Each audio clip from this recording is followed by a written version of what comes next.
Welcome to rSlash Askreddit, where we answer your most burning questions. What story do you really want to tell, but no one's asked the right question for you to bring it up? Our first reply is from Robin Downey.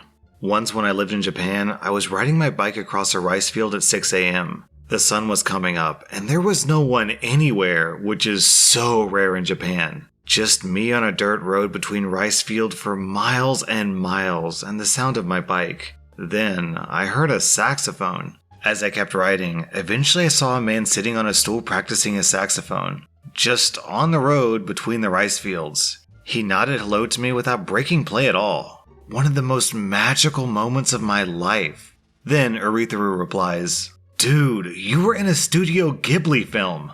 Our next reply is from Kindness on Reddit. So I would occasionally write post-it notes to myself if I was super drunk and something absurd happened. My writing is illegible on most days. I had a note forever in my wallet that looked like it was saying, "I am something, eat something, cucumber whore." It kept me up at night trying to figure out what it said. About a year later, it dawned on me. I saw a man eat a cucumber whole. Some dude at a bar was eating a cucumber like an apple and was so incensed and defensive from questions that I decided to stay away and document it for human history. So combative, yet being so unapologetically human. It's been probably 10 years.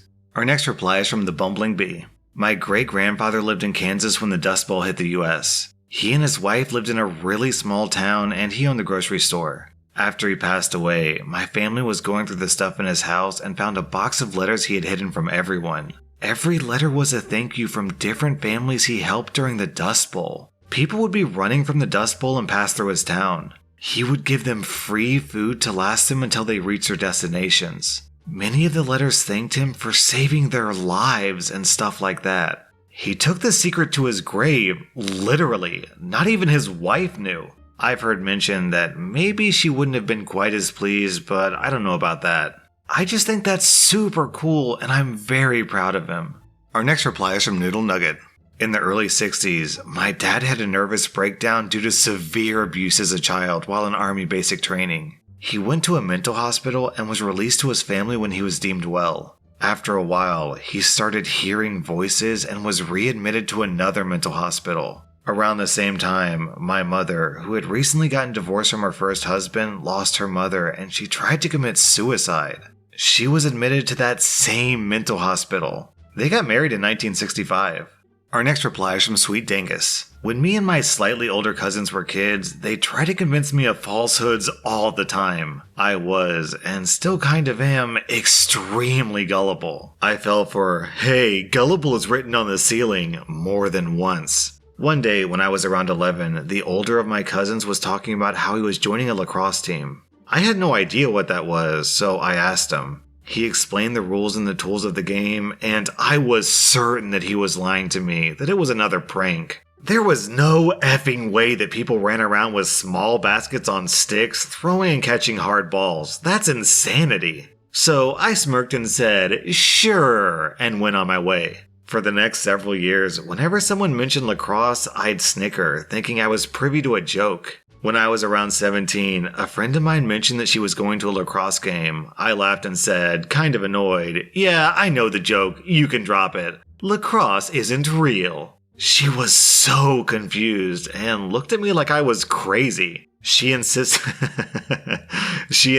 that it was in fact real. I insisted that it wasn't. We looked it up online. Sure enough, completely real. I was utterly shocked. And way more than a little embarrassed, especially when I thought back to all of my weird responses to mentions of lacrosse.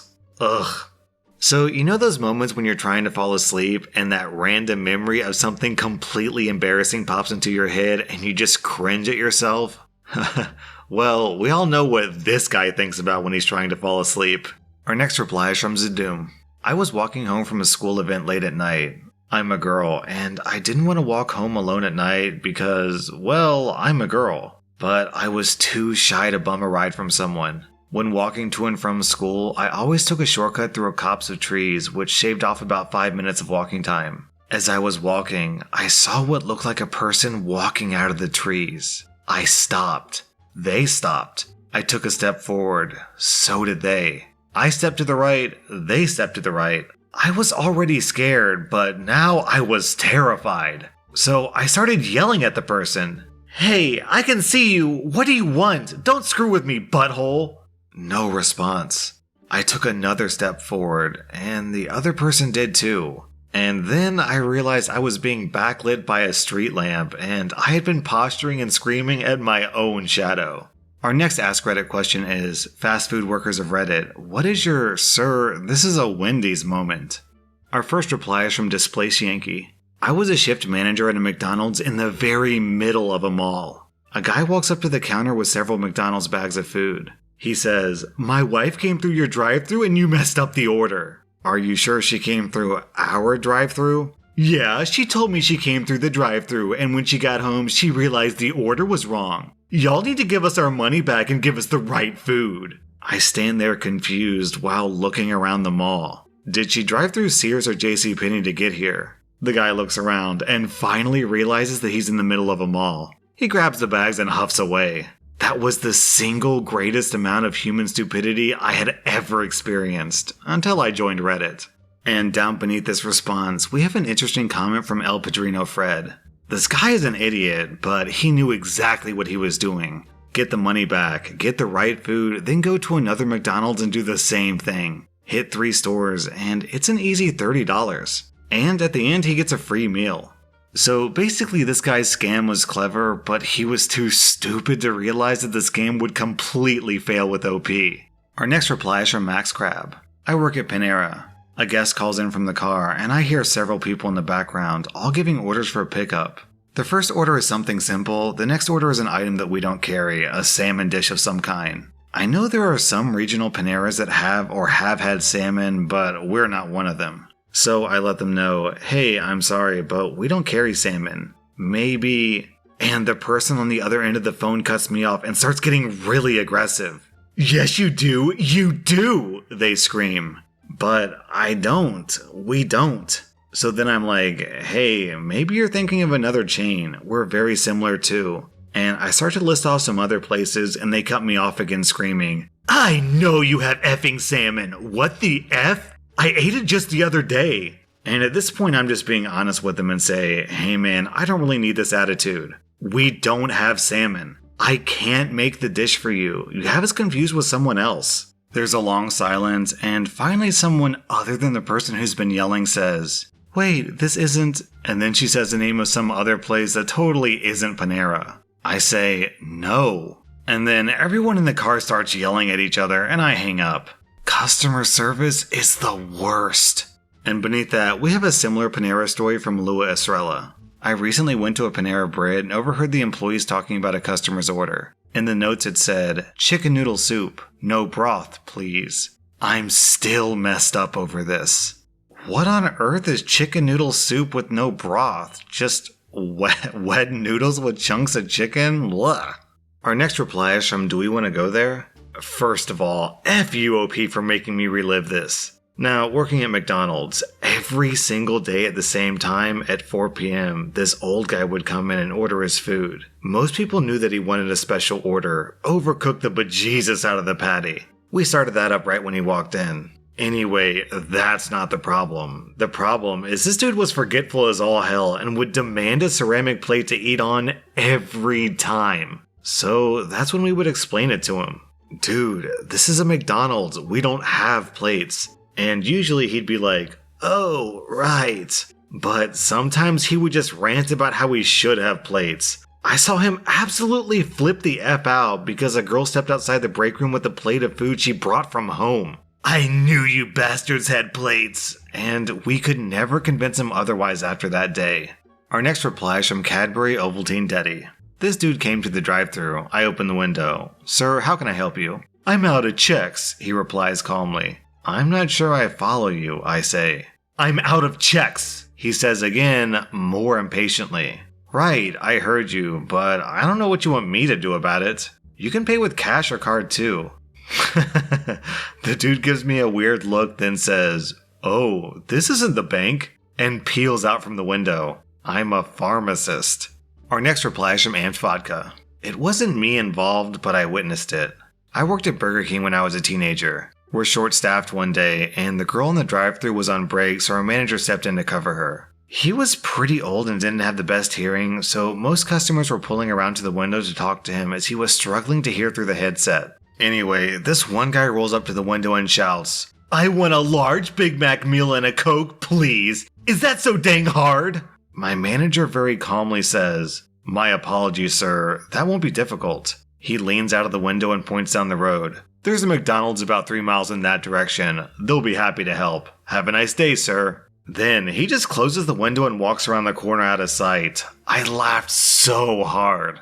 Our next reply is from 14K Anthropologist. As a former Del Taco employee, I can confidently say that regular Del Taco customers are all mean and or idiots. One lady in particular still makes my blood boil almost 10 years later. It was Taco Tuesday, 3 tacos for $1, and we had over 50 orders in our queue, plus a line of people putting in more orders. We were slammed and understaffed, and our wait time was extremely long even though we were trying our best. So this lady was getting really pissed about waiting for her super important order of 6 sucky tacos, defrosted and assembled by a guy who went to my high school but never actually showed up for class. Every time we would call out an order number, she would sarcastically and loudly cheer and clap and congratulate us for finally learning how to do your jobs. This went on for 10 or 15 minutes before I finally showed her our order board and said, "Here's the order we're currently making, order 15. And way over here is your order, order 45.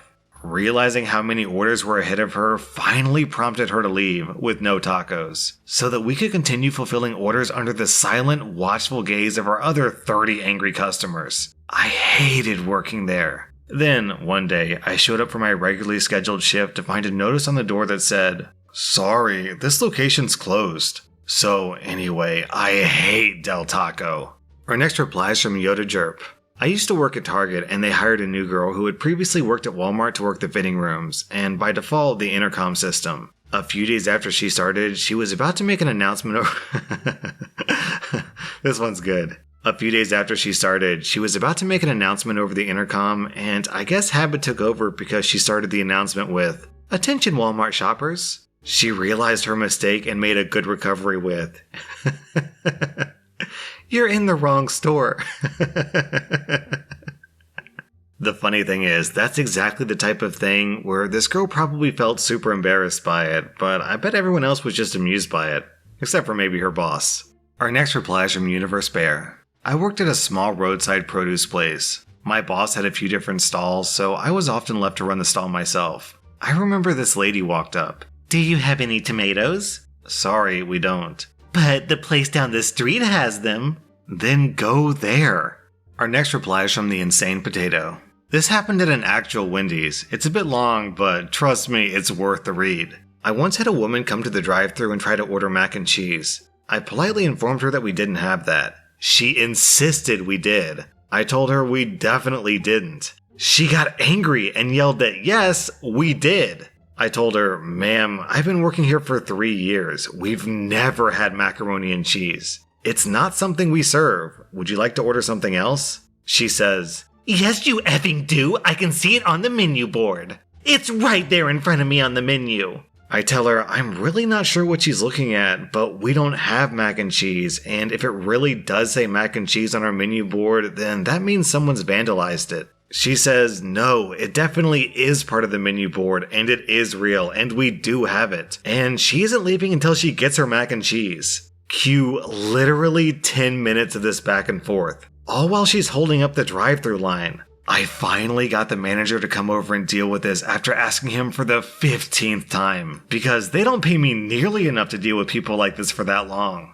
The woman absolutely refuses to accept that we don't have mac and cheese. She also refuses to order anything else and won't move her car until we give her the mac and cheese that we don't have.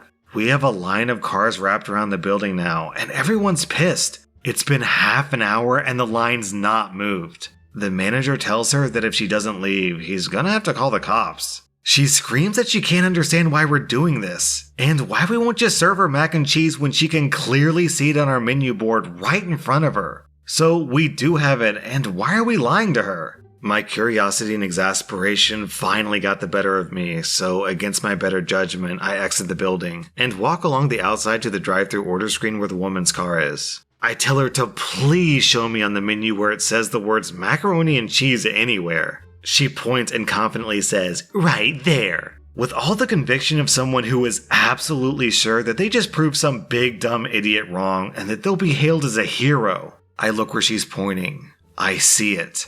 I sigh heavily as a bit of my soul dies. I compose myself and say, as politely as I can, "Ma'am, that's a picture of the orange slices that come with the kids' meal. We don't serve mac and cheese. Please drive away before the police get here." She looks confused, looks at the menu board again, the realization dawns on her, and she drives off without a word. I go back inside and scream in the walk-in freezer for 10 minutes.